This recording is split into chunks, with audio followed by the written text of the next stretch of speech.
warahmatullahi wabarakatuh. Kembali lagi kawan di Legenda Catur Dunia. Khusus hari ini kawan, dan besok-besok mungkin juga ada 3 kali sehari. Kalau ada game yang bagus, kita akan ulas 3 game sehari. Itu pun kalau admin tidak malas kawan. Kita lanjut dari St. Louis Rapid dan Blitz kawan. Seri keempat dari Grand Chess Tour 2023 dimenangkan oleh Fabiano Caruana kawan. Jadi Caruana ini sudah memenangkan 2 seri. Seri pertama dari Superbet Chess Classic Romania ini dimenangkan oleh Fabiano Caruana. Seri kedua Superbet Rapid dan Blitz Polandia dimenangkan oleh Magnus Carlsen. Sedangkan untuk Super United Rapid dan Blitz Kroasia ini dimenangkan oleh Magnus Carlsen juga. Carlsen ini pemain undangan kawan. Dia tidak mendapatkan Grand Chess Tour point. Sedangkan Caruana dan beberapa pemain lainnya kalau menang mendapatkan Grand Chess Tour point kawan. Yaitu untuk pemenang sesi Rapid dan Blitz ini kawan mendapatkan 13 tambahan poin. Sehingga sementara ini posisi Caruana berpeluang besar untuk menjuarai Grand Chess Tour 2023 ini. Sampai seri ketiga Super United Rapid dan Blitz Kroasia, Caruana ini mendapatkan 20 poin. Jadi ditambah St. Louis Rapid dan Blitz 13 poin mendapatkan 33 poin. Tinggal 1 seri lagi, seri kelima mulai besok kawan, Sinquefield Cup permainan klasik. Kita lihat saja di Sinquefield Cup seminggu ini kawan. Fabiano Caruana ini kawan di St. Louis Rapid dan Blitz ini mendapatkan skor 21 total dari permainan Rapid dan Blitz-nya. Untuk rinciannya sebagai berikut kawan. Di permainan Rapid-nya Fabiano Caruana mendapatkan poin sebesar, ini nggak bisa digeser kenapa ya. Nah ini mendapatkan 10 poin di sesi Rapid-nya kawan. Sedangkan untuk sesi Blitz-nya ini Caruana mendapatkan tambahan 11 poin kawan. Oke, untuk game dari Fabiano Caruana ini saya pilih saat menghadapi Alireza Firosa pada sesi Blitz di hari pertama. Di hari kedua permainannya biasa-biasa saja, mungkin kalian bosan. Walaupun begitu Fabiano Caruana banyak memetik kemenangan di hari kedua tadi dini hari kawan. Tapi kita akan coba lihat permainan saat menghadapi Alireza Firosa pada sesi Blitz hari pertama. Oke, langsung ke permainan. Mereka bermain dengan pembukaan Italia dari Fabiano Caruana.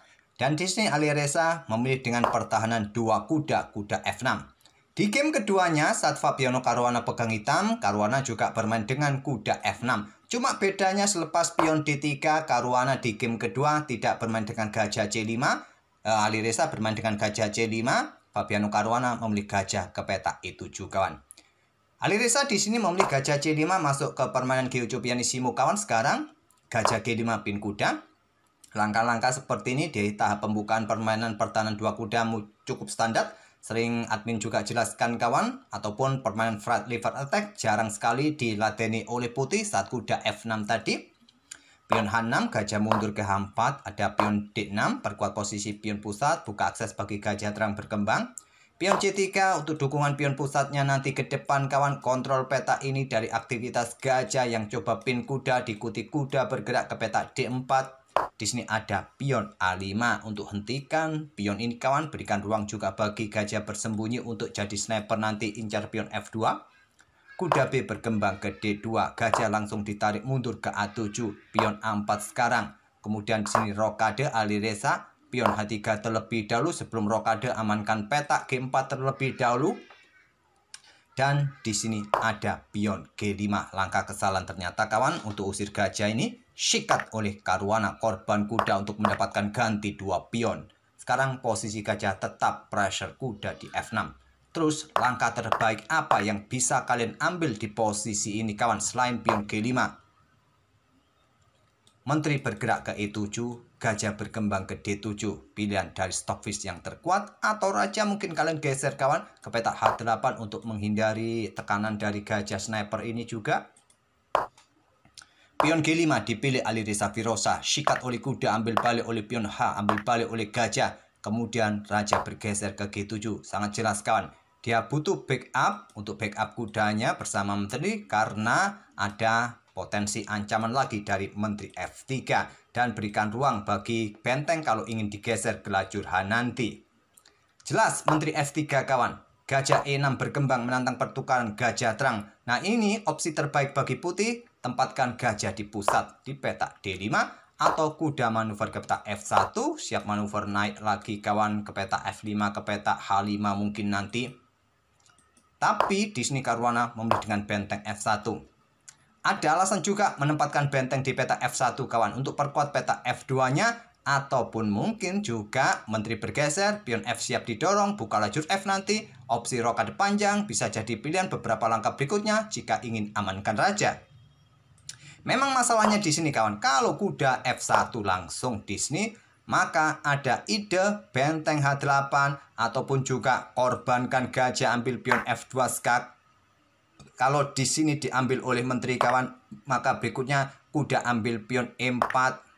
Dan setelah gajah ini jatuh kawan, maka tidak ada lagi tekanan. Sama saja kalau diambil menggunakan raja kawan, kuda ambil pion yang di sini sama saja. Gajah ini jatuh dan tekanan pada area depan raja akan hilang. Dan memaksa raja ini akan bergerak ke peta E2, tidak ambil gajah. Nah di sini hitam melanjutkan, mungkin raja ini bergerak ke peta G6 kawan, atau kuda ini manuver kembali ke kandang untuk backup saudaranya nanti. Oke, kembali lagi ke langkah aslinya. Jadi alasan dari Fabiano Caruana tempatkan bentengnya di peta F1 sangat beralasan dan sudah benar-benar dikalkulasi oleh Caruana. Benteng H8, rokade panjang oleh Caruana. Nah, di sini langsung mendahului pertukaran kawan, ide bagus yang disarankan Stockfish, memilih kudanya mundur ke kandangnya, siap untuk backup saudaranya nanti. Menteri mundur ke E2 atau mendahului pertukaran gajah, silakan kalian coba. Menteri mundur ke E2 dan menteri bergeser ke E8 karena sudah tidak ada tekanan, cukup raja backup kuda, kuda juga siap jalan. Tapi di sini pion F4 siap dibuka kembali lajur F kawan, dan kuda B berkembang ke D7. Pion F pukul pion E5.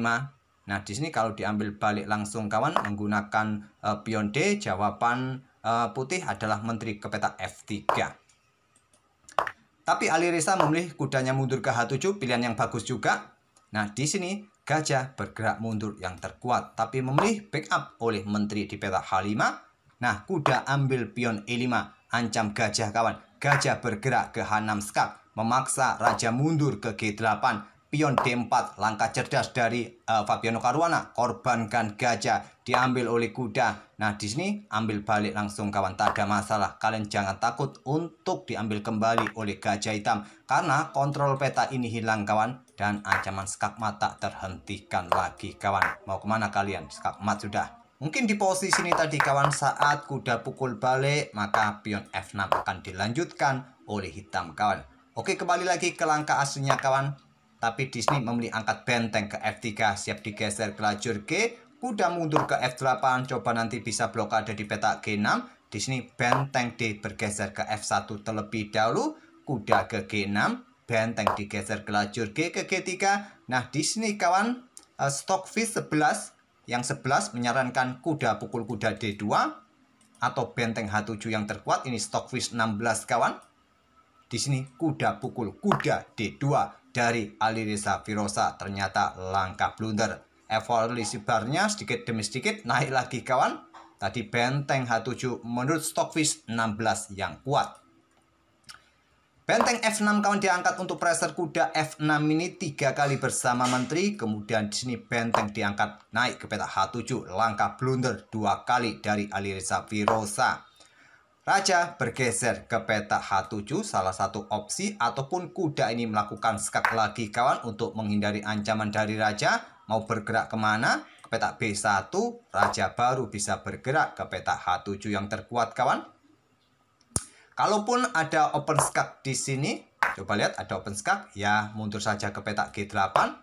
Kemana lagi kawan? Tidak ada lagi tempatnya. Kalau ke sini lagi gajah, ya tinggal ke sini bolak-balik terus kawan, tak ada masalah. Kalaupun di sini ada shikat kawan, ambil balik menggunakan pion dan posisi pion mendapatkan penjagaan dari menteri, tidak bisa ambil ini lagi kawan.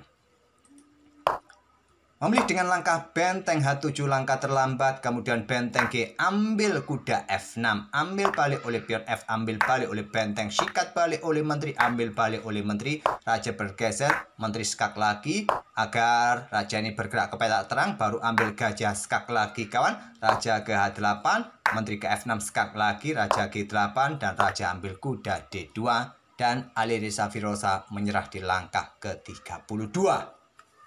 Oke, itulah kawan salah satu permainan Fabiano Caruana di sesi blitznya kawan saat menghadapi Alireza Firoza di match pertama.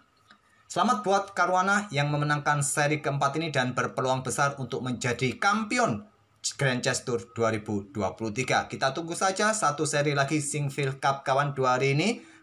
Seperti biasa sampai seminggu ke depan kita akan coba ulas game-game di Sinquefield Cup ataupun kita selingi juga permainan Magnus Carlsen nanti. Kita akan bertemu di video-video berikutnya. Terima kasih. Jangan lupa tinggalkan like kalian, komen kalian. Terima kasih sudah nonton tiap hari. Wassalamualaikum warahmatullahi wabarakatuh.